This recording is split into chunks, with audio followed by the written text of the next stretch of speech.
이는 물과 피로 임하신 이신이 곧 예수 그리스도시라. 물로만 아니요 물과 피로 임하셨고 증언하는 이는 성령이시니 성령은 진리니라.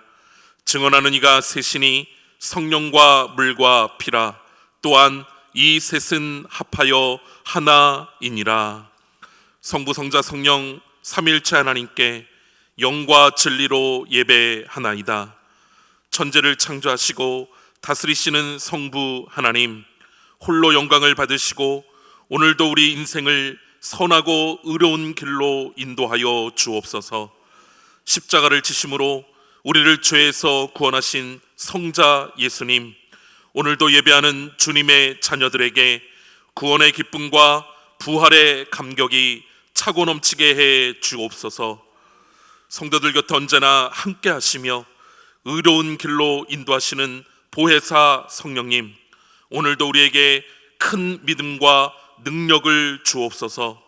성삼위 하나님께만 온전히 영광을 올려드리오며 예수님의 이름으로 기원하옵나이다. 아멘.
하나님은 통회하는 마음으로 나오는 사람들을 물리치지 않으십니다. 이제 우리 모두 함께 진정으로 우리들이 저지른 죄를 뉘우치고 고백합시다. 자비하신 하나님, 주님의 크신 은혜로 살아온 저희들이 성전에 모여 그동안에 지은 모든 죄를 고백합니다. 들으시고 동의서에서 먼 것과 같이 우리의 죄를 멀리 옮겨 주옵소서. 오직 하나님만 의지하며 살라고 하셨건만 저희들은 마음의 중심으로 하나님보다는 내 수단과 세상의 가치를 더 의지하며 살았습니다. 우리에게 있는 모든 것은 하나님께서 베풀어 주신 것인데 저희들은 그 은혜를 잊어버린 채 교만과 자랑만을 일삼으며 살아왔습니다. 주여, 우리의 죄악을 용서해 주옵소서. 마음을 새롭게 하여 이제부터는 하나님만 사랑하며 하나님만 의지하며 살게 하옵소서. 예수님의 이름으로 이 고백의 기도를 드립니다. 아멘. 만일 우리가 우리 죄를 자백하면 그는 미쁘시고 의로우사 우리 죄를 사하시며 우리를 모든 불의에서 깨끗하게 하실 것이요. 우리는 만물의 창조자시요 섭리자시며 온 인류의 아버지시요 모든 선과 미와 애와 진의 근원이 되시는 오직 하나이신 하나님을 믿으며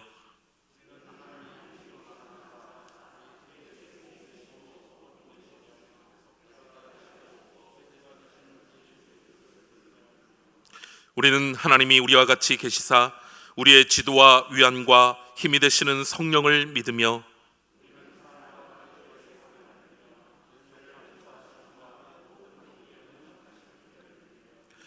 우리는 구약과 신약에 있는 하나님의 말씀이 신앙과 실행의 충분한 표준이 됨을 믿으며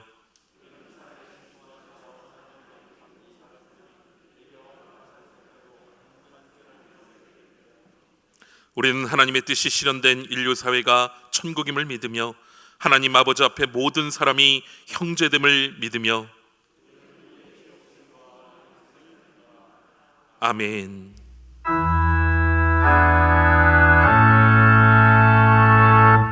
성부 성자와 성령 찬송과 영광 올려오리세.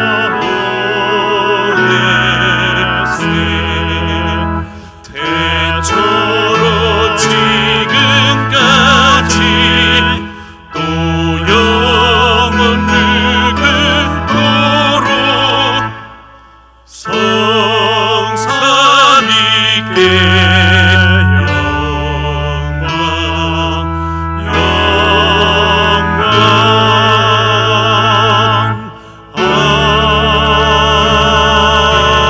아멘.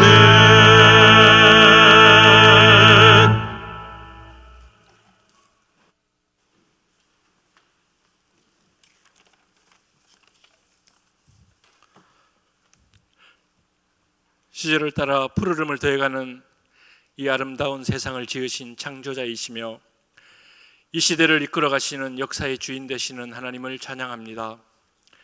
이 시간 처한 형편에 따라 가정에서 영상으로 또 이곳 성전에서 예배를 사모하여 또 기뻐 받으실 주님을 기대하며 마음과 정성모아 영과 진리로 드리는 우리의 예배를 받아 주시옵소서.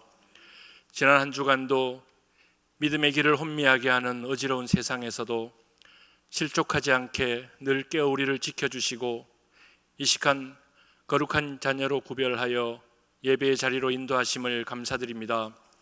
자비로우신 하나님, 들불처럼 번지는 인종차별에 대한 분노를 바라보면서 우리 속에도 편견과 교만으로 인한 차별이 없었는지 돌아봅니다. 또 이념으로 인한 갈등과 정쟁을 정죄하면서도 당짓고 편가르고 분열하는 완악한 집단 이기심이 우리 안에도 있음을 고백합니다. 우리의 무지와 의지 약함을 긍휼히 여겨 주옵소서. 아무 일에든지 다툼이나 허영으로 하지 말고 오직 겸손한 마음으로 각각 자기보다 남을 낮게 여기라는 말씀에 순종하여 하나님의 기쁨을 충만하게 하는 자녀들이 되게 하여 주시옵소서. 은혜의 주님, 바이러스로 인한 건강의 위협과 그로 파생되는 경제적인 위기, 또 모든 것이 위축되어 끝이 보이지 않는 두려움 속에 살아가고 있는 현실의 벽 앞에서 그래도 반드시 하나님께서는 광야의 길을 내시고 사막의 강을 내시는 신실하신 하나님을 믿으며 의지합니다. 지금도 우리를 위해서 일하시는 하나님을 바라보는 은혜의 영안과 믿음이 이 시련의 터널 속에서 더욱 자라나게 하여 주시옵소서. 바라기는 교회가 또 예배가 바이러스 확산으로 인한 세상의 염려가 되어 주님 영광 가리우지 않게 지키시고 보호하여 주시옵소서. 자비로우신 하나님, 이 나라 이 민족이 과분한 주님의 사랑을 받으며 지금까지 교회적으로나 국가적으로 부흥의 역사를 이루게 하신 은혜를 감사합니다. 오늘날에 우리가 누리는 이 영광 뒤에 나라를 위해 목숨까지도 초계같이 바친 순국 선녀들의 숭고한 희생과 기도가 있었음을 기억하게 하시고 지금이 우리 역시 미래의 이 나라와 교회 앞에 또 다른 사명자로 사용되게 하여 주시옵소서. 사랑의 주님, 주님의 뜻 가운데 이곳에 노년교회를 세우시고 지금까지 인도하신 은혜를 감사합니다. 우리 교회가 지역사회를 향한 하나님의 사랑을 전하기 위해 힘쓰고 애쓰고 있는 중입니다. 우리의 시선이 주님의 시선이 되어 주님의 사랑이 필요한 곳에 머물게 하시고 그 섬김을 통하여 주님만 온전히 드러나게 하여 주시옵소서. 특별히 사명에 순종하여 캄보디아에 파송된 유철희 선교사님 가정을 기억하여 주시옵소서. 열악한 환경과 문화의 차이, 그 무엇도 사명을 향한 초심을 지켜주시고 그 나라를 사랑하시는 하나님의 마음을 함께 품을 수 있도록 열정을 지키시고 인도하옵소서. 사역하시는 한빛 선교센터와 노년포 전통교회 위에도 함께하여 주시옵소서. 그곳에도 코로나 바이러스로 인해 예배와 사역이 위축되고 위협이 되고 있습니다. 길을 열어 주시옵소서. 그곳에도 속히 예배와 찬양이 회복되게 하여 주시옵소서. 사랑의 하나님, 이 시간도 원치 않은 육신의 질병과 마음의 짐을 지고 주님의 위로와 사랑을 간구하며 예배하는 성도들의 기도를 들어 응답해 주시옵소서. 병든 몸이 튼튼하여지고 공궁한 살림이 부해지며 죄악을 벗어버리고자 자유와 기쁨을 베푸시는 주님께 나아왔사오니 모든 고통의 멍에에서 해방되는 은혜를 누리게 하옵소서.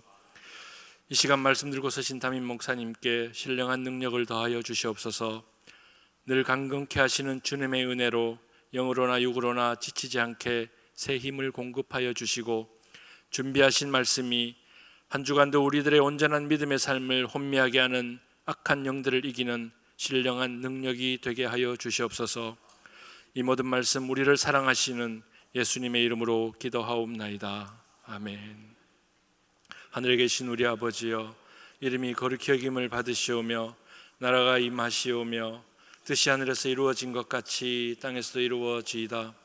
오늘 우리에게 일용할 양식을 주시옵고 우리가 우리에게 죄 지은 자를 사하여 준 것 같이 우리 죄를 사하여 주시옵고 우리를 시험에 들게 하지 마시옵고 다만 악에서 구하시옵소서. 나라와 권세와 영광이 아버지께 영원히 있사옵나이다. 아멘.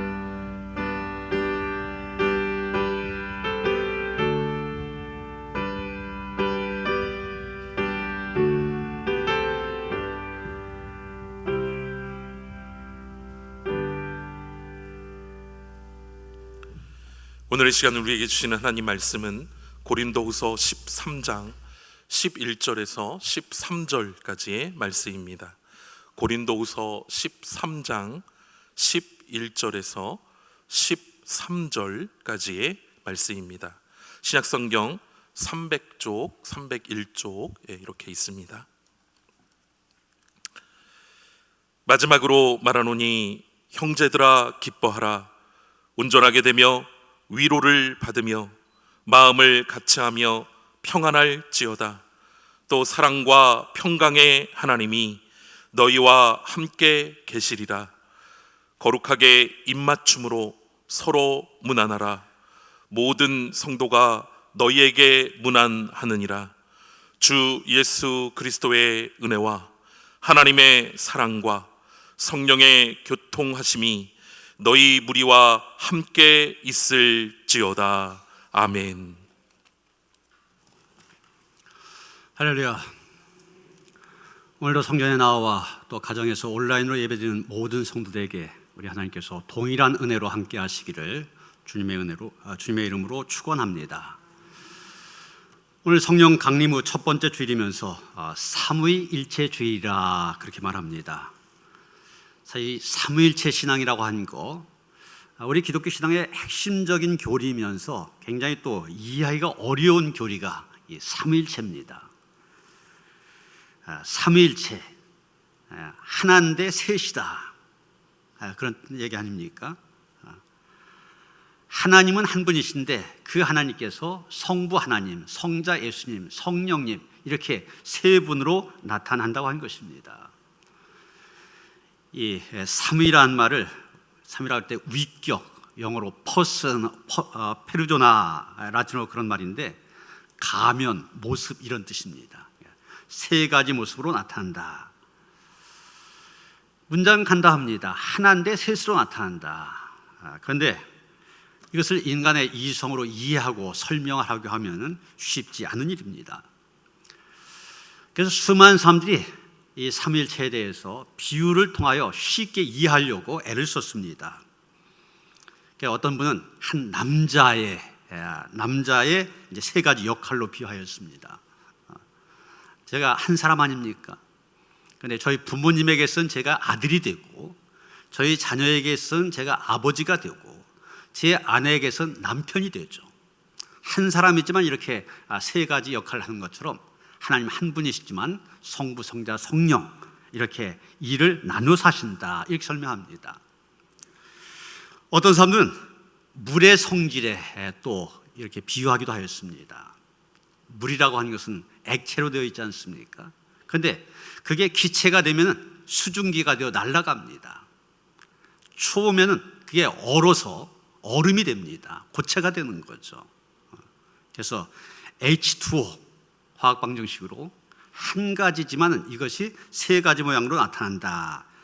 이렇게 여러 가지로 삼위일체에 대해서 설명하고 이해시키려고 애를 쓰지만 그 어떤 설명도 우리로 하여금 충분히 이해하게 하고 완전히 이해하도록 만들지 못합니다.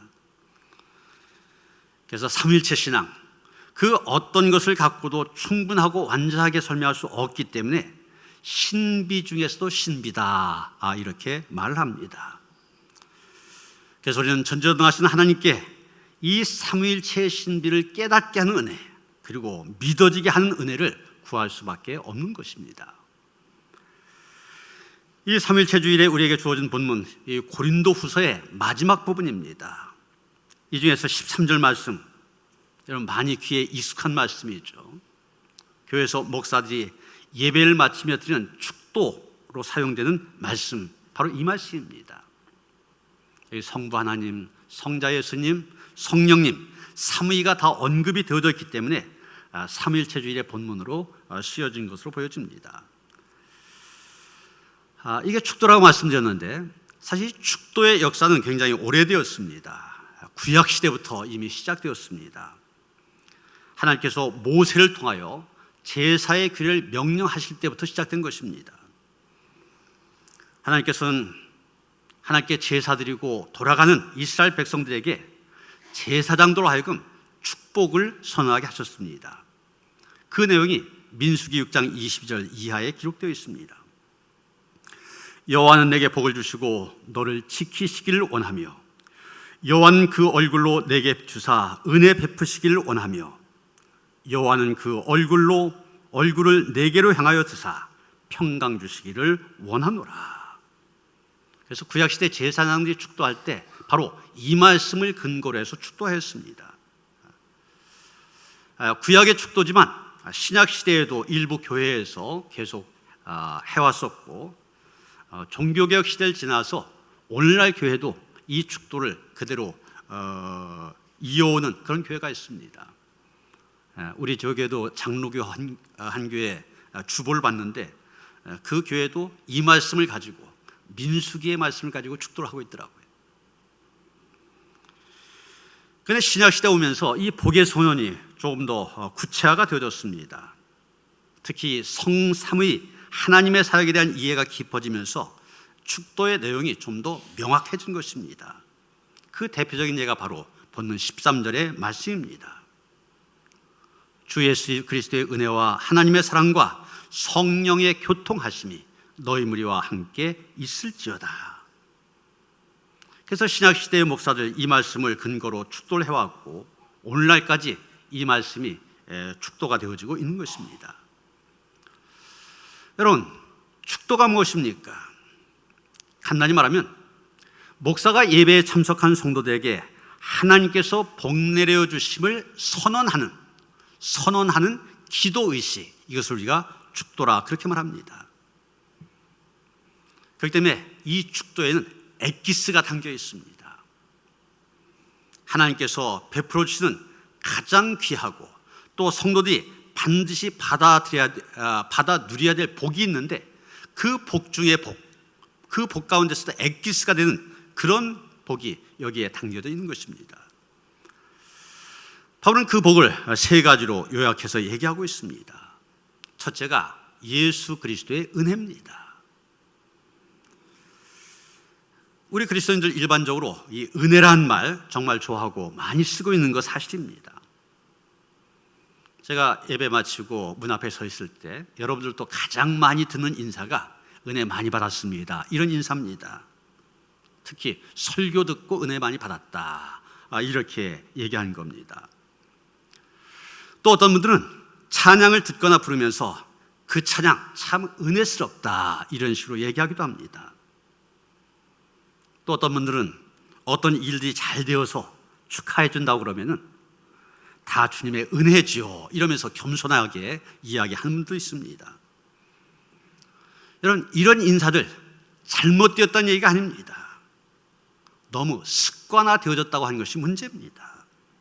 그래서 우리가 사용하되 좀 더 그 뜻을 깊이 새기면서 이런 말들을 사용할 필요가 있습니다. 그 은혜가 무엇입니까? 은혜란 말 헬라어 원어로 카리스 이런 단어를 쓰고 있습니다. 그런데 이 카리스란 말은 원래 여러 가지 상황에서 여러 가지 의미로 사용된 용어입니다. 우선 호의, 자비, 너그러움, 감사할 만한 이런 뜻으로 사용되었습니다. 아마 이 말은 은혜를 베푸는 사람을 나타낼 때 이런 식으로 사용됐다 볼 수 있을 겁니다. 또 다른 뜻으로는 기쁨, 감사, 행복 이런 뜻으로 사용되었습니다. 아마 이 말은 은혜를 받은 사람을 나타낼 때 사용되어졌다 볼 수 있을 것입니다. 미국의 신학자 베트너라고 하는 사람이 있는데 이 사람은 우리 기독교에서 사용해온 이 은혜라고 하는 말 이런 식으로 정리하였습니다. 은혜가 무엇이냐? 은혜는 무가치한 죄인에게 베풀어지는 하나님의 자유롭고 과분한 사랑과 호의를 말한다. 은혜는 받을 자격이 전혀 없는 사람에게 베풀어진 하나님의 호의다 이렇게 얘기했습니다. 이런 여러 가지 말 보면은 기독교에서 말한 은혜, 세상적으로 말한 은혜가 아니라 기독교에서 말한 은혜, 그 가운데는 몇 가지 중요한 의미가 있는 것을 보게 됩니다. 첫째는 하나님께서 일방적으로 베풀어 주신 거라는 얘기입니다. 하나님께서는 택하신 사람들에게 정하신 때 하나님께서 정하신 방법으로 은혜를 베푸십니다. 어떤 사람하고 의논한다든지 누구의 동의를 구한다든지 그런 거 하지 않습니다. 하나님의 뜻대로 은혜를 베푸신다. 이게 첫 번째 특징입니다. 두 번째는 받을 자격이 없는 사람들에게 베풀어진다는 것입니다. 사람은 본래 죄인이기 때문에 하나님의 심판을 받아 마땅한 존재들입니다. 그런데 하나님께서 사랑하셔서 은혜를 베풀어 주신다는 것입니다. 세 번째 특징은 값없이 베푸신다는 겁니다. 하나님께서 은혜를 베푸실 때 받는 사람들에게 어떤 조건을 걸지 않으셨습니다. 무언가를 요구하지도 않으셨습니다. 공짜로 베풀어 주신 것입니다. 네 번째, 이 은혜를 받은 사람들은 기뻐하며 감사하며 살게 된다는 것입니다. 아무 자격도 없는 사람인데 값없이 너무나 놀라운 은혜를 받았다. 그 사실을 깨닫게 되면 기뻐하고 감사하는 거 당연한 일이죠. 나중에 강철왕 이렇게까지 불렸던 카네기라고 한 분이 있죠. 이분 이민자입니다. 이제 미국으로 이민을 가려고 하는데 돈이 없습니다.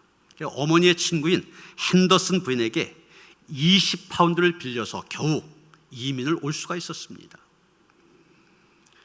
미국에 와서는 열심히 일하면서 그 빚을 갚기 위해서 매일 50센트씩을 저축했습니다. 어느 날 빚을 갚을 돈이 다 마련되었을 때 그는 축하 파티를 하면서 가족들에게 이렇게 말했다는 것입니다. 우리가 빚은 갚을 수 있습니다. 이제 돈이 다 모여졌으니까 빚은 갚을 수 있습니다. 그러나 은혜는 평생 갚을 수 없습니다. 늘 감사한 마음으로 은혜 갚는 마음으로 삽시다. 그랬다는 것입니다. 그렇습니다. 우리가 바로 그런 사람들입니다.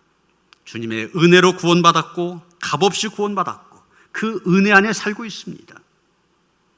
그 은혜를 잊지 말고 그 은혜를 갚는 마음으로 살아야 된다는 것입니다.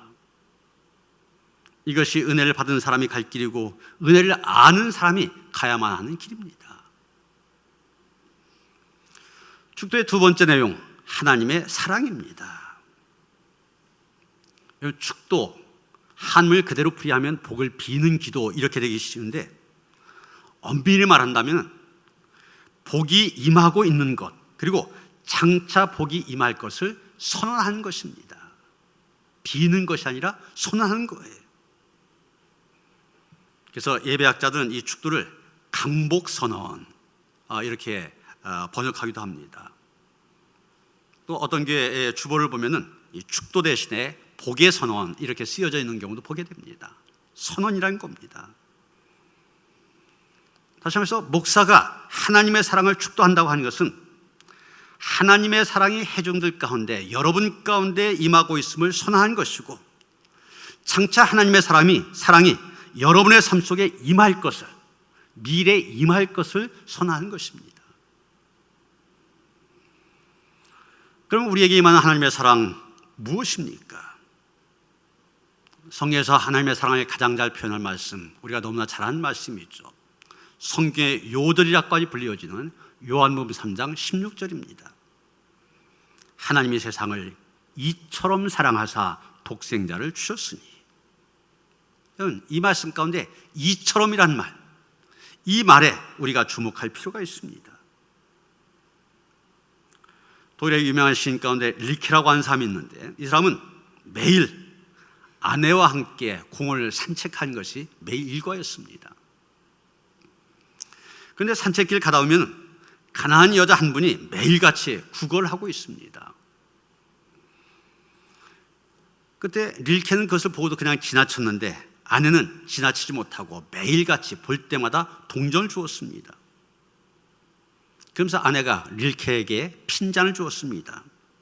아니, 당신이 시인이라고 하면서, 감성이 풍부한 시인이라고 하면서 어떻게 그렇게 냉정합니까?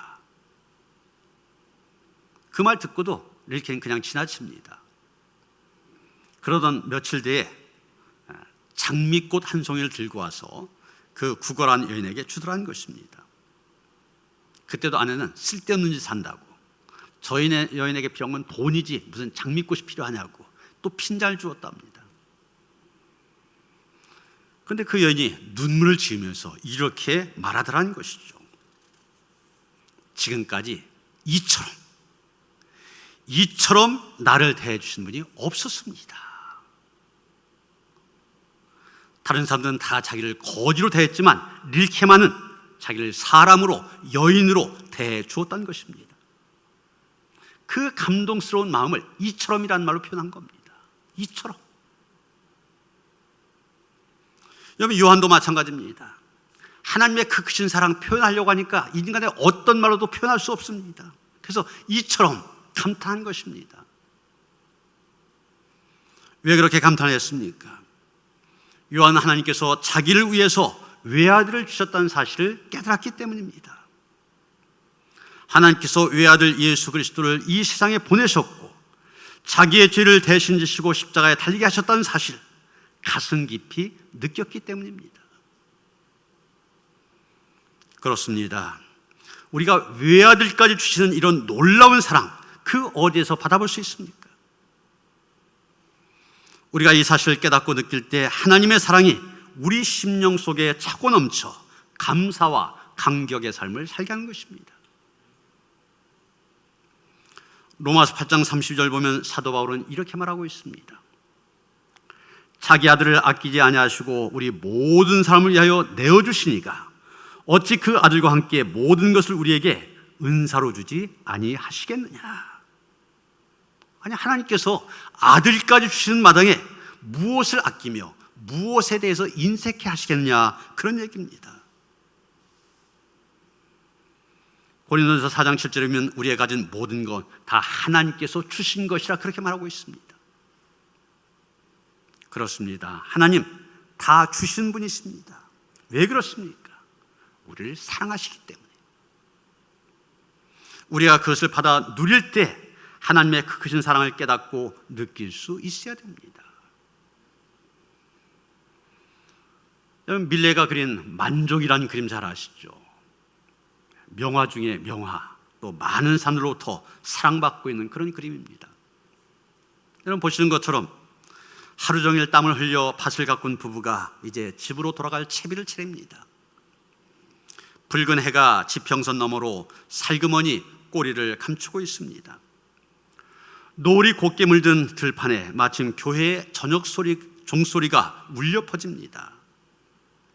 부부가 정성을 다하여 하나님께 감사의 기도를 드립니다. 이게 바로 만종의 내용입니다. 나중에 밀레는 자기가 왜 이 그림을 그리게 되느냐, 그 이유를 친구에게 이렇게 설명했다는 것입니다. 옛날에 저녁종 울리는 소리가 들리면 할머니는 한 번도 잊지 않고 일손을 멈추고 감사의 기도를 드리곤 했다네. 할머니는 땅을 주신 하나님, 일터를 주신 하나님, 일할 수 있는 건강을 주신 하나님, 그 하나님의 크신 사랑을 느끼며 감사했다네. 나는 그 할머니를 생각하면서 이 그림을 그렸다네. 그랬다는 겁니다. 그렇습니다. 모든 것을 주신 하나님의 그 크신 사랑을 깨닫고 느끼며 사는 사람, 정말 복된 사람입니다. 하루하루 구체적인 삶 속에서 하나님의 사랑을 깨닫고 느끼는 삶이 복된 삶입니다. 그런데 우리는 어떻습니까?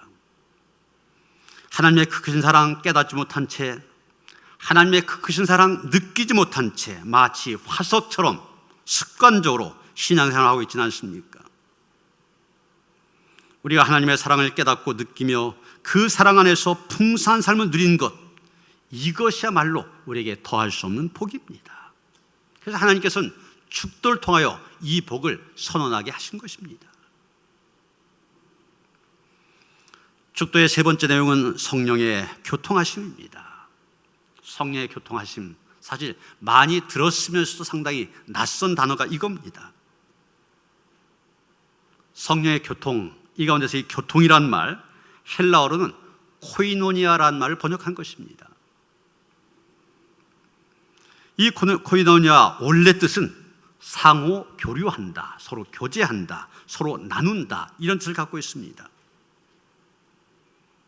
영어의 성경에 보면 이 코이노니아를 다른 데서는 펠로우십, 우정을 의미하는 펠로우십으로 많이 번역하였는데, 오늘 본문에서는 영어 성경에 커뮤니온이라는 말로 번역을 하고 있습니다. 커뮤니온, 함께한다, 대화를 나눈다, 친교한다, 이런 뜻을 갖고 있습니다. 우리 성경에서는 이 모든 것을 묶어서 교통이라는 말로 얘기하고 있는 것입니다. 그래서 교통, 교통순경을 생각하지 마시고 함께한다, 대화를 나눈다, 통한다, 이렇게 생각하시면 됩니다.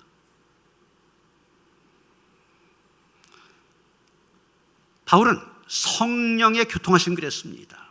성령께서 교통하게 하신다는 거죠. 누구 사이를? 성령은 하나님과 우리 사이의 교통이 일하게 하신다는 겁니다. 성령은 우리 성도들 사이에 교통이 일하게 해주신다는 얘기입니다. 성령께서는 우리 사람들 사이에 개입하시고 간섭하셔서 서로 교통할 수 있게 해주신다는 뜻입니다. 그래서 이 성령의 교통이 일어나면 하나님과 우리 사이에 단절이 사라지게 됩니다. 성령의 교통이 일어나면 우리 교우들 사이에 단절도 사라지게 됩니다. 성령의 교통이 일어나면 부부 사이, 부모 자식 사이, 사람들 사이에 단절 현상이 해결되게 됩니다. 다른 방법이 아니라 오직 성령의 교통으로 이런 일들이 해결이 되어진 것입니다. 외국 사람과 대화하려면 참 힘이 들죠. 미국 사람이나 아니면 중국 사람이나 캄보디아 사람이나 대화하려면 힘이 듭니다. 왜 그렇습니까? 우리가 사용한 말이 다르고 그들이 사용한 말이 다르기 때문에 그렇습니다. 때로는 손짓이나 발짓, 소위 바디랭귀지로 통할 때도 있지만 말이 안 통하면 깊은 대화는 어렵습니다. 이때 필요한 게 통역이죠. 통역이 양쪽을 정확하게 이해할 수 있도록 중간에서 역할을 하는 것입니다. 여러분, 외국인과의 대화도 힘들지만 하나님과 우리 사이의 대화도 굉장히 힘이 듭니다. 왜 그렇습니까? 영이신 하나님께서 쓰신 말이 다르고 우리가 쓴 말이 다르기 때문입니다. 가끔은 감을 잡을 때도 있지만 하나님의 깊은 뜻을 이해하는 데는 우리에게 한계가 있습니다. 바로 어제 새벽 기도회 때 보았던 말씀이 사도행전 10장 말씀인데, 거기에 보면 하나님께서 베드로와 대화하시는 그런 장면이 나오고 있습니다. 베드로가 기도하고 있었습니다. 기도가 바로 하나님과 교통하는 그런 길이니까 기도하고 있었습니다. 그때 비몽사몽간에 환상을 보게 됩니다. 이런 화면에서 보신 것처럼 하늘이 열리면서 그릇 하나가 내려오는데, 사진에는 보자기지만 그 안에 보니까 평소에 더럽고 부정하다고 생각했던 그런 짐승과 벌레들이 잔뜩 담겨져 있는 겁니다. 그때 어떤 음성 같은 것이 들렸습니다. 저것을 잡아먹어라. 베드로가 그럴 수 없다고 거절합니다. 저 부정한 것을 어떻게 잡아먹을 수 있습니까? 같은 일이 3번씩 반복됩니다. 그런 다음에 그릇이 다르시 하늘로 올려갔습니다. 17절 말씀 보면 베드로는 이 환상을 보고 나서도 저게 무슨 뜻인가 알지 못해 고민하고 있었습니다. 그런데 바로 다음 19절에 보면 이런 말씀이 나옵니다. 베드로가 그 환상에 대하여 생각할 때 성령께서 그에게 말씀하시되, 성령께서 그에게 말씀하시되, 무슨 얘기입니까? 성령께서 그 환상의 뜻을 깨닫게 해주셨던 것입니다. 말하자면 성령께서 베드로에게 요즘 말로 하면 통역이 되어주신 겁니다. 하나님의 말씀을 인간의 말로 알려주신 겁니다. 그래서 베드로는 이 환상의 뜻이 무엇인지 깨닫게 되고 자기가 어떤 일을 해야 될 것인가 알게 된 것입니다. 그렇습니다. 성령은 우리로 하여금 하나님의 말씀을 이해할 수 있게 해주십니다. 통역이 되어주십니다. 그래서 하나님과 우리 사이에 소통이 가능하도록 만들어주신 겁니다. 그리고 성령께서는 우리 성도들 사이의 교통도 가능하게 만들어주십니다. 스캇 팩이라고 하는 분이 다른 북소리라는 책을 썼는데 거기에 보면 이 공동체 내에서, 특히 교회라고 하는 공동체 내에서 교통함이 왕성하게 일어나는 구체적인 모습을 이렇게 한 문장으로 소개하고 있습니다. 함께 기뻐하고 함께 슬퍼하며 서로 즐거워하며 남의 일을 자기 일처럼 여기는 관계를 발전시켜 나가는 것, 이것을 통하여 공동체의 교통함이 활성화되어진다, 왕성하게 일어난다, 이렇게 얘기하고 있습니다. 이 팩은 4가지를 얘기하고 있습니다. 첫째, 함께 기뻐하는 것입니다. 누군가가 잘 돼서 정말 기뻐할 때, 정말 진심으로 축하해주고 정말 함께 기뻐할 수 있을 때 그 가운데 교통함이 일어나는 것입니다. 그런데 실제로 남이 잘 되었을 때 함께 기뻐해 주는 거 쉬운 일이 아닙니다. 우리 속담에도 사춘이 땅 사면 배 아프다 이런 말 있지 않습니까? 많은 경우 남이 잘 됐다, 배 아파한다든지 시기심이 생깁니다. 이럴 경우는 교통함이 없는 관계가 되는 것입니다. 두 번째, 함께 슬퍼한 것이라고 하였습니다. 누군가 어려움을 겪어서 눈물을 흘릴 때 정말 그 슬픔을 내 슬픔처럼 함께 나눌 수 있을 때 그 자리에 교통함이 일어나는 것입니다. 그런데 남이 어려움을 겪을 때 함께 슬퍼해 준다는 것 쉬운 일이 아닙니다. 어떤 사람 속으로 잘 됐다 생각하는 사람도 있고, 아니면 나와는 상관없는 일이야 외면해 버리기도 합니다. 이렇게 되면 교통함이 없는 관계가 되는 것입니다. 셋째가 서로 즐거워하는 것입니다. 함께 있는 것이 즐겁고 신이 납니다. 함께 있는 자리를 만들고 싶습니다. 못 보면 보고 싶습니다. 그리워집니다. 이런 것들이 바로 교통함이 일어나는 관계인 겁니다. 네 번째, 남의 일을 자기 일처럼 여깁니다. 누군가 바쁘고 힘이 들 때 팔을 걷어붙이고 나서 도와줍니다. 그 일이 어떻게 됐는지 기도하면서 늘 관심을 기울여줍니다. 이런 것들이 교통함이 왕성하게 일어나는 관계입니다.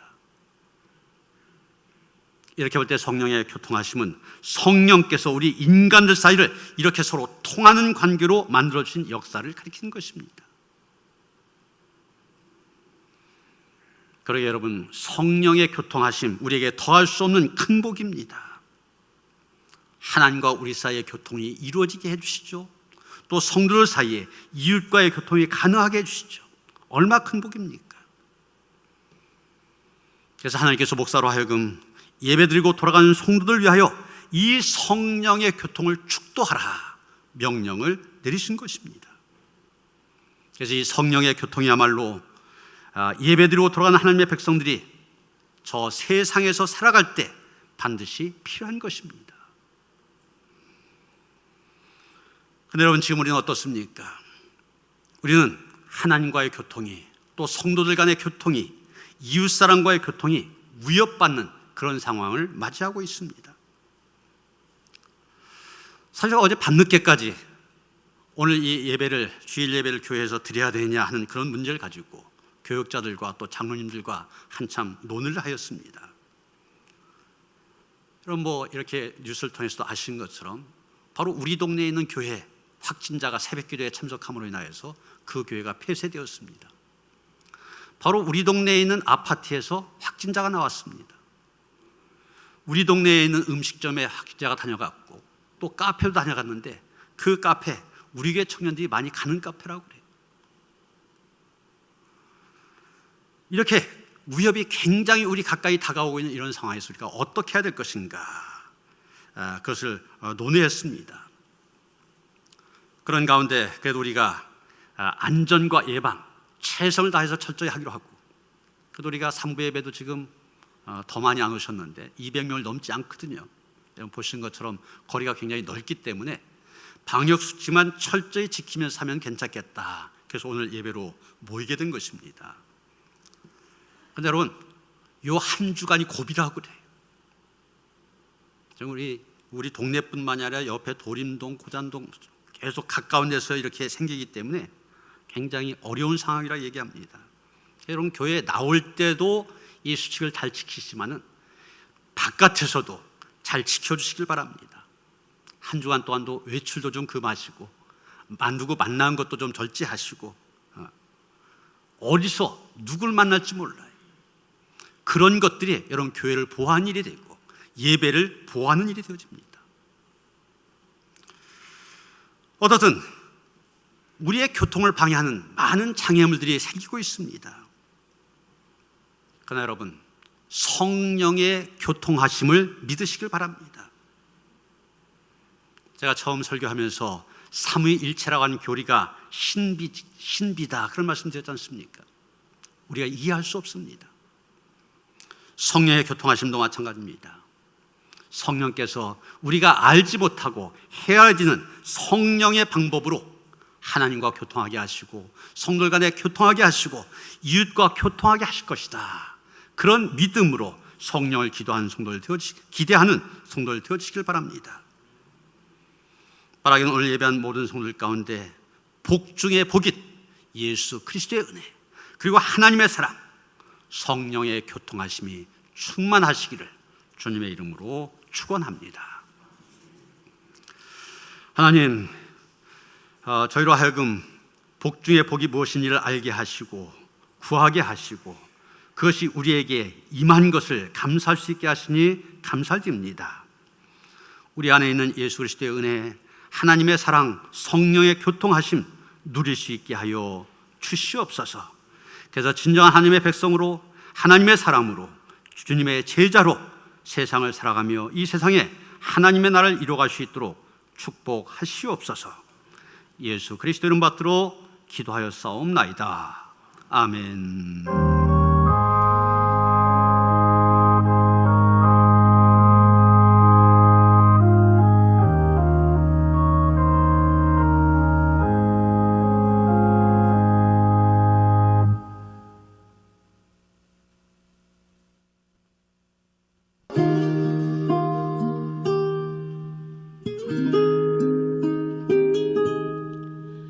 작은 갈대 상자 물이 새지 않도록 역청과 부진을 칠하네.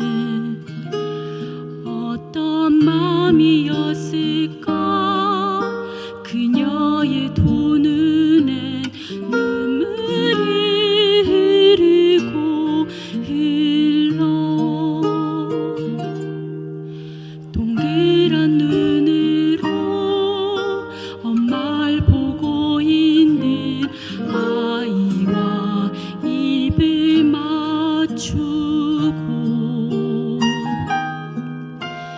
상자를 덮고 강가에 띄우며 간절히 기도했겠지.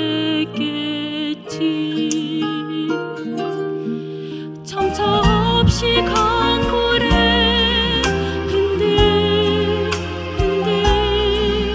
흘러내려가는 그 상자를 보며 눈을 감아도 보이는 아이와 눈을 맞추며 주저앉아 눈물을 흘렸겠지. 너의 삶의 참 주인, 너의 참 부모이신 하나님 그 손에 너의 삶을 맡긴다. 너의 삶의 참 주인, 너를 이끄시는 주 하나님 그 손에 너의 삶을 드린다. 그가 널 구원하시리. 그가 널 이끄시리라.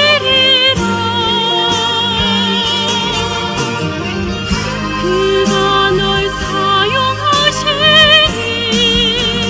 그가 너를 인도하시리.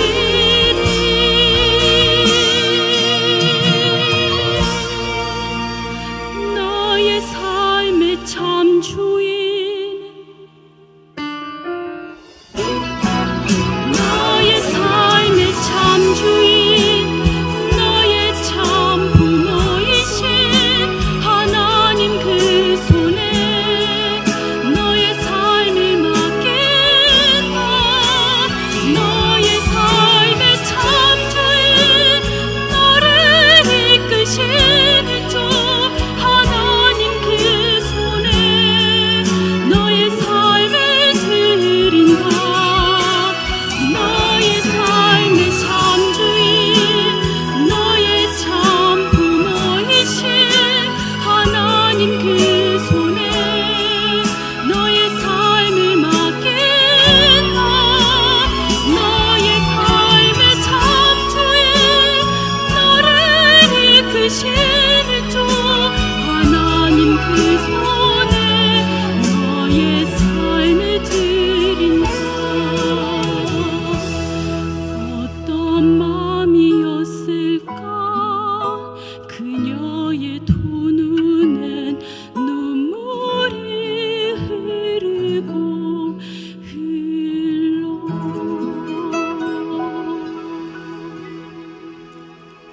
아멘.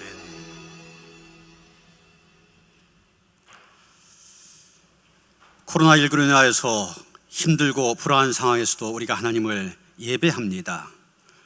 가정에서 온라인으로 또 성전에 나아와 온 마음 다하여 드리는 우리의 예배를 기쁘게 받아 주시옵소서. 하늘문을 여시고 하늘의 복으로 채워주시며 하늘의 평강과 기쁨으로 함께하여 주시옵소서. 그래서 날마다의 삶 속에 하나님의 주신 축복과 은혜가 넘치게 하시옵소서. 귀한 예물 믿음으로 드립니다.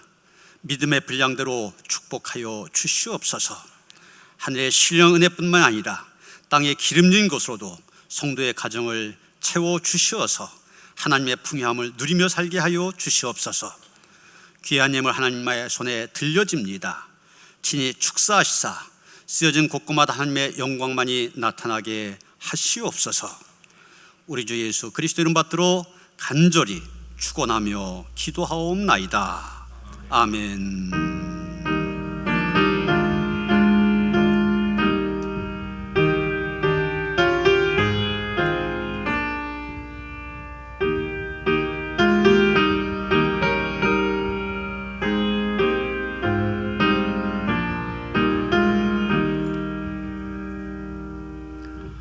평화 인사를 나누시겠습니다. 주님의 신 평화가 함께 하시기 바랍니다. 좌우 앞뒤로 인사하시겠습니다. 새가족 소개합니다. 이명선 권사님이 이은혜 권사님 인도하셨습니다. 예, 이은혜 권사님, 예, 우리 환영한 노래 함께 부릅니다. 주의 사랑으로 환영합니다. 주의 사랑으로 환영합니다. 형제자매 안에서 주의 영광을 보내 주의 사랑으로 환영합니다. 네, 환영합니다. 네, 새가족실로 안내해 주시기 바랍니다. 신랑 신부 앞으로 잠깐 나와요. 엄마 나오셨어요? 엄마 어디 있어요? 같이 나와야죠. 같이 축하를 받아야지. 우리 이영순 성도님 딸 우리 최다혜 양이라고 해야 되나? 아직도 신명철 최다혜 신랑 신부 어제 결혼예식 우리 교회 안에서 믿음으로 잘 자라던 청년들입니다. 했습니다. 많이 가서 축하하셨는데 꽃다발 전해주실 때 크게 축하의 박수 해주시기 바랍니다. 축하합니다. 들어가세요.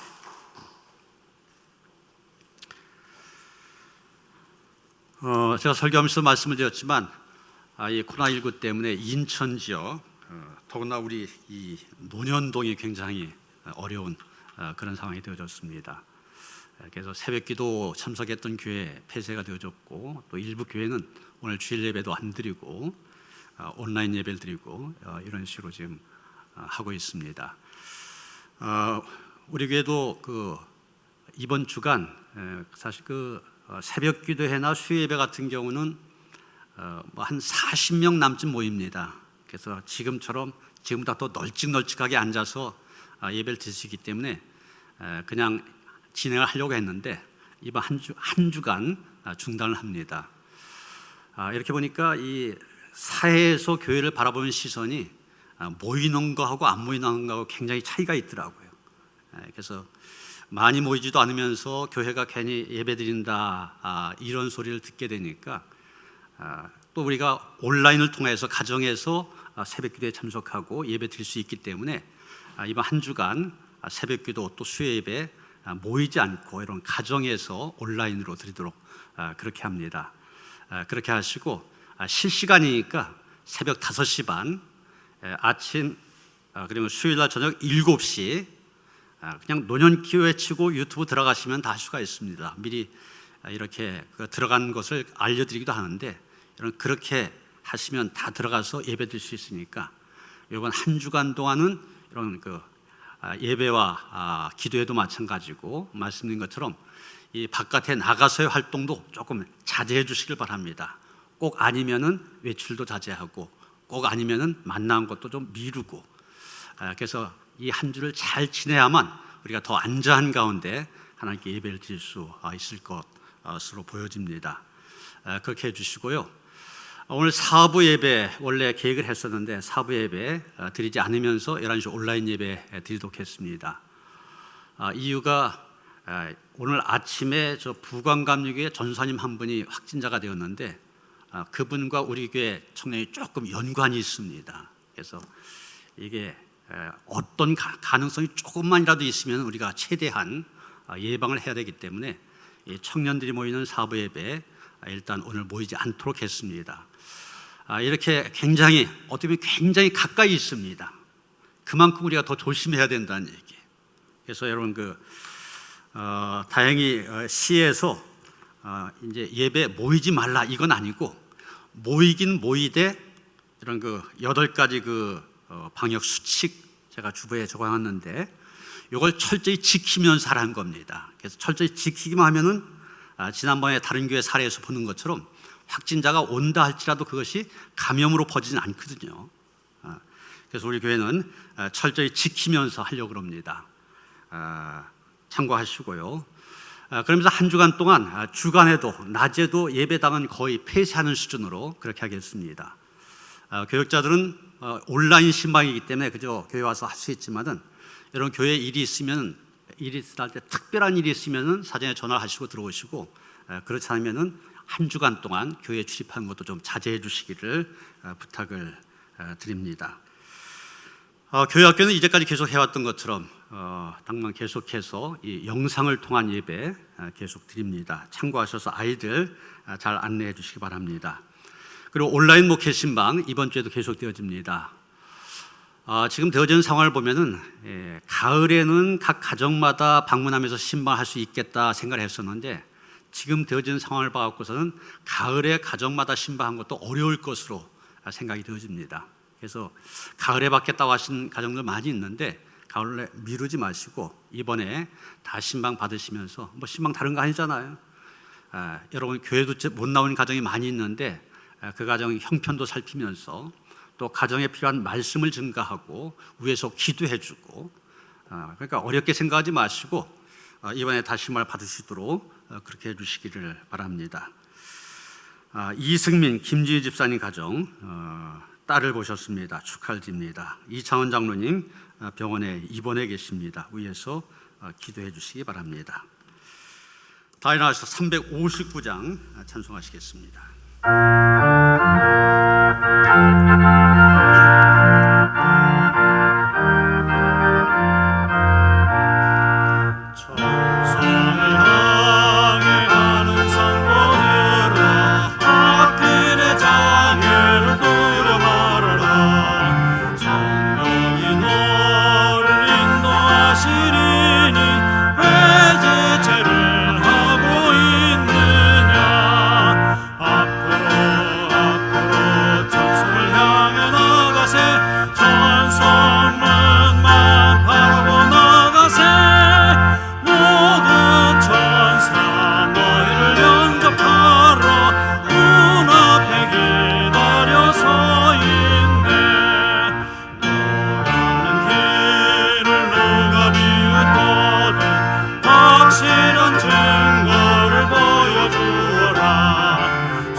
그리스도의 일꾼인 여러분, 성령과 함께 선교와 봉사를 위해 세상으로 나아가십시오.